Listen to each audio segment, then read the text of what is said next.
Assalamualaikum warahmatullahi wabarakatuh. Salam sejahtera bagi kita semua. Om Swastiastu, Namo Buddhaya, salam kebajikan. Jumpa lagi dengan saya untuk mata kuliah Internet of Things. Pada pertemuan kali ini kita akan membahas tentang aplikasi dari Internet of Things itu sendiri. Oke, kita kembali ke materi-materi sebelumnya ya. Jadi apa sih itu Internet of Things? Kita kembali ya. Ini menurut Kevin Ashton, itu dia merupakan pencipta dari istilah Internet of Things ini.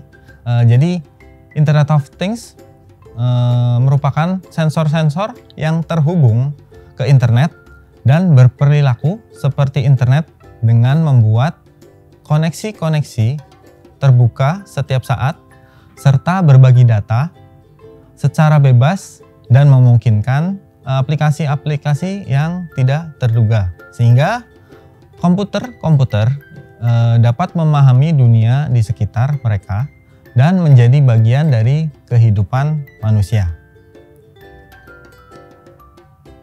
Jadi Internet of Things ini merupakan sebuah konsep di mana semua objek-objek yang dapat diambil dengan beberapa sensor dan memiliki kemampuan untuk melakukan pengiriman data melalui jaringan internet. Nah, untuk aplikasi IoT sendiri dijabarkan ada beberapa aplikasi yang bisa kita pelajari, antara lain Home and Building Automation, Smart City, Smart Grid, Industrial Internet of Things, dan contoh lain adalah Smart Farming. Oke, kita ke aplikasi IoT yang pertama, yaitu Home and Building Automation. Jadi aplikasi ini berhubungan dengan keamanan, efisiensi energi, dan penghematan energi. Contohnya ada beberapa, sekarang ya sudah banyak produk-produk yang memanfaatkan IoT itu sendiri untuk kebutuhan di dalam rumah. Misalkan lampu otomatis kita bisa atur ya jadwal kapan dia menyala, kapan dia mati. CCTV juga sudah terintegrasi dengan internet, di mana data dari recording itu sudah disimpan di cloud, sehingga kita bisa memantau CCTV tersebut kapanpun dan dimanapun melalui internet tadi. Oke, ada juga pintu cerdas ya, smart door, dan contoh-contoh yang lain. Kalau sekarang ada bahkan sampai ke kulkas dan lain sebagainya sudah memanfaatkan teknologi IoT ini. Kemudian untuk yang kedua, untuk aplikasi IoT, kita bisa memanfaatkannya untuk Smart City, kota cerdas ya. Jadi aplikasi Smart City ini hadir untuk meningkatkan kualitas hidup kota dengan berbagai fasilitas meliputi layanan healthcare ya, layanan kesehatan, media seperti environment monitoring ya, pemantauan lingkungan, dan intelligent transportation system. Sebagai contoh, saya bisa jelaskan Jakarta Smart City ya. Jakarta sendiri sudah mempunyai teknologi Smart City-nya sendiri.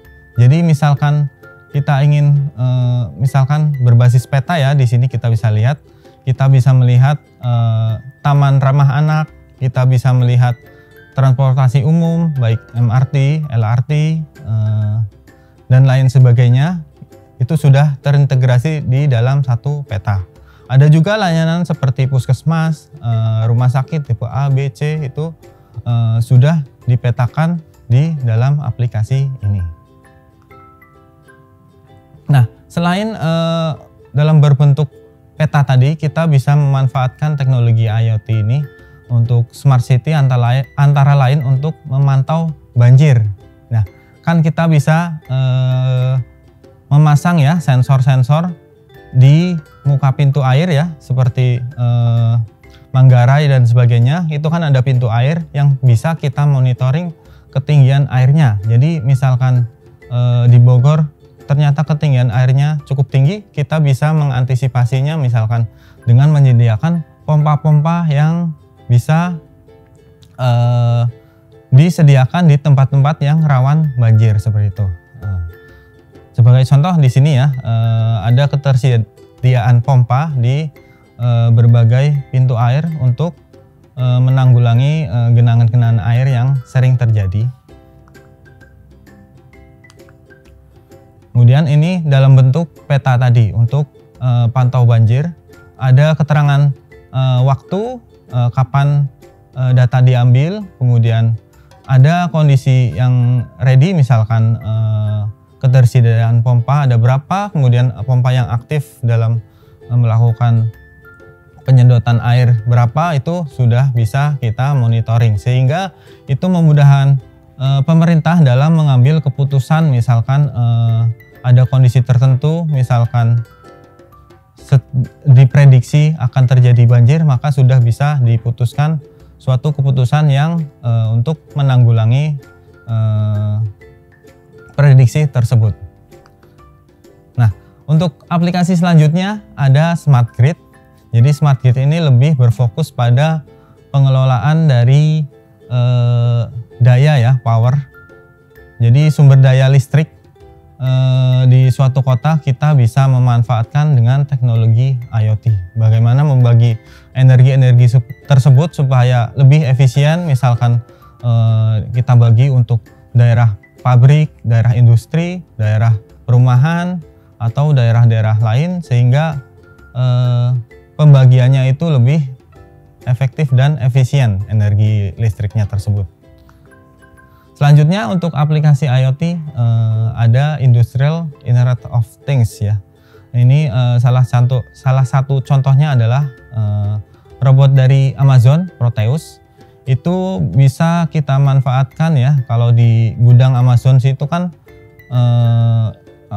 termasuk e-commerce ya. Dari situ banyak ketika terjadi pembelian, gudang logistiknya itu sudah tidak menggunakan tenaga manusia, melainkan si robot Proteus ini, sehingga masing-masing robot bisa saling bekerja, antara lain tidak saling bertabrakan, saling tahu tugasnya masing-masing, dan sampai dengan tracking yang jelas secara logistik, sehingga kita bisa lihat ketika kita memesan di e-commerce Amazon tadi, kita bisa lihat produk kita sampai di mana, itu bisa ter-record dengan baik secara real time gitu ya.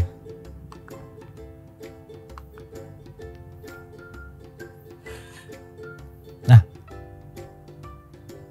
pemanfaatan aplikasi IoT antara lain yang terakhir ya, untuk smart farming. Jadi untuk rekan-rekan yang tahu, di sini ada salah satu contohnya adalah e-fishery contohnya. Jadi dia merupakan startup Indonesia ya, yang dikembangkan dengan memanfaatkan teknologi IoT itu sendiri, seperti smart feeding. Jadi pemberian pakan terhadap ikan gitu, tidak berlebih karena sudah ditakar jumlah ikannya, luas kolamnya, sehingga tidak mencemari kolam itu sendiri ya. Karena di dalam budidaya ikan kan kita kalau overfeeding ya, memberikan makan terlalu banyak, itu bisa mengakibatkan kadar nitratnya naik, sehingga akan tidak sehat untuk kehidupan ikan seperti itu. Contoh lainnya adalah untuk smart farming ini adalah smart ternak. Seperti kita ketahui, di smart ternak ini kita memantau kondisi sapi. Jadi sapi diberikan suatu alat ya, sensor dikalungkan di badannya. Kita bisa tahu lokasinya, bagaimana kesehatannya, kita bisa pantau. Kemudian data dikirimkan ke base station dan ke cloud dari smart ternak itu sendiri, sehingga kita bisa memaksimalkan potensi-potensi yang ada di peternakan tersebut.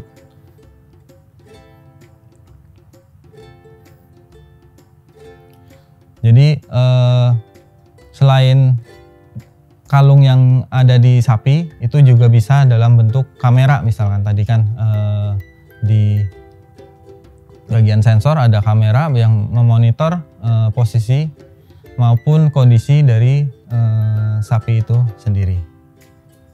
Oke, itu saja materi dari pengaplikasian Internet of Things di dalam dunia industri maupun yang lain sebagainya ya. Terima kasih semuanya. Saya akhiri dulu. Sekian. Wassalamualaikum warahmatullahi wabarakatuh.